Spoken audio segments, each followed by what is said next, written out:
नमस्कार सांग मैंने आज मु आपणक अति प्रिय चैनल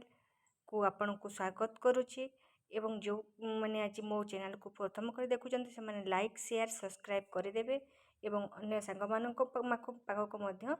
शेयर करदेवे जहाँफल कि से न्यू अपडेट किसी पाइपर कहीं मुझे आपण को गोटे न्यू अपडेट देवाक जाऊँगी जहाँफल कि आपण केबे आपणकर एग्जाम रिजल्ट केबे आसीबो जो पिला माने आपण BSc nursing BBSc nursing MSc nursing रो एग्जाम देछंती आपण मानकु जेपरि जणा अछि आपणकर बीएससी नर्सिंग एग्जाम गत 20 तारिख रे हे सारिछि एवं गत 20 तारिख रो एग्जाम रिजल्ट केबे आसीबो काहे कि ना देखंतु आमे जदी गत वर्ष को देखिबा आपणकर गत वर्षर एग्जाम हेतिला आपणक धरिकी चलंतु अगस्त रे तार रिजल्ट पब्लिश होता आपणकर सेप्टेम्बर मसरे धरिकी चलतु 15 दिन खंडे आपणकर 15 दिन खंडे भितर ही आपणकर रिजल्ट बाहरी आसीथिला किंतु ए वर्ष आहरी टिके जल्दी हेबाकू जाउछि काहे कि ना एबे आपणकर एडमिशन प्रोसेस हैला बाकी जिंस हैला सब जिंस जल्दी जल्दी चली जहाँ फल कि आपणक सेशन को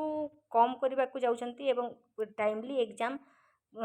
आपणकर बाकी डॉक्यूमेंट पार्ट को क्लियर करने को जाती आपणकर रिजल्ट मध्य जल्दी आसीबो कहीं धरिकी चलतु आपणकर एग्जाम आपणकर जेपरी 20 तारिख रे हेची आपणकर रिजल्ट पब्लिश हो पारिबो जेपरी आपण धरिकी चलतु आपणकर जुलाई लास्ट वीक बा अगस्त 1-2 तारिख रु आपणकर रिजल्ट आसीजिवो कहीं आपणकर चॉइस फिलिंग एवं चॉइस लॉकिंग प्रक्रिया ऑलरेडी गवर्नमेंट पोर्टल रे साइट रे छाड़ी सारी कि आपणकर अगस्त रो फर्स्ट वीक रे ही आपण चॉइस फिलिंग एवं चॉइस लॉकिंग करि पारिबे काहे ता आगरु रिजल्ट बाहरले जाई आपण ही चॉइस फिलिंग बा चॉइस लॉकिंग करि पारिबे तेणु आपण को कहि रखुची कि आपण धरिकी चलंतु अगस्त फर्स्ट 1-2 तारिख रे नहेले जुलाई लास्ट 31 तारिख 30-31 तारिख रे ही आपणकर रिजल्ट पब्लिश हे जिवो तेणु आ गोटे जिनस कहवाक जाऊँगी जेपरिक आपणकर धरिकी चलतु आपणकर केबे हेबो आपणकर आपण एडमिशन प्रक्रिया कौन है कहीं पिला मान एबे जदि आपणकर रिजल्ट बाहरी जाए रिजल्ट बाहरी गला पर आपन को जणा थिबो कि आमे कोन करिवो कहीं रिजल्ट बाहरी गला डायरेक्ट एडमिशन करिवो ना कौन करिवो से विषय में आपन को कहवाक जाऊँगी कहीं आपण देखो फास्ट वीक रे ऑलरेडी दे सारी कि आपणकर चॉइस फिलिंग बा चॉइस लॉकिंग स्टार्ट हो जिवो जेपरी आपण मानकु जणा अछि बीएससी नर्सिंग रे एडमिशन करबा पई हेले एसटीएससी स्टूडेंट मानक पई मिनिमम 40 मार्क रहिबा दरकार 40% 100 मार्क रु 40% मार्क रहिबा दरकार एवं जनरल मानक पई 50 मार्क एवं आपणकर फिजिकल हैंडिकैप मानक पई बा जे फिजिकल हैंडिकैप थे से 45% रहिबा जरूरी ठीक से ही मानक दृष्टि रखी आप धरिकी चलतु आपन को जो मैंने ए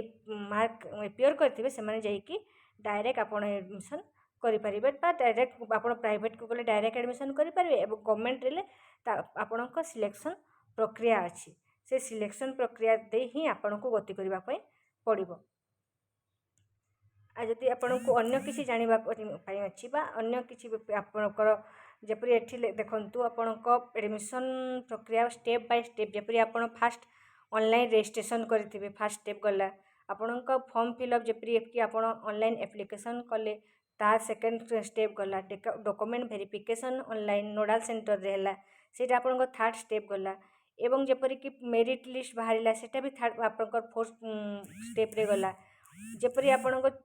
5 स्टेप रे जेमती अछि आपण जीएनएम एएनएम को धरिकी चलतु से 5 स्टेप होची आपणकर चॉइस फिलिंग बा चॉइस ब्लॉकिंग जेपरि कि आपण जो माने एग्जाम दे चली जब जो माने बीएससी नर्सिंग हैला कि अन्य कोर्स एग्जाम देछंती तंकर 5 स्टेप होची आपणकर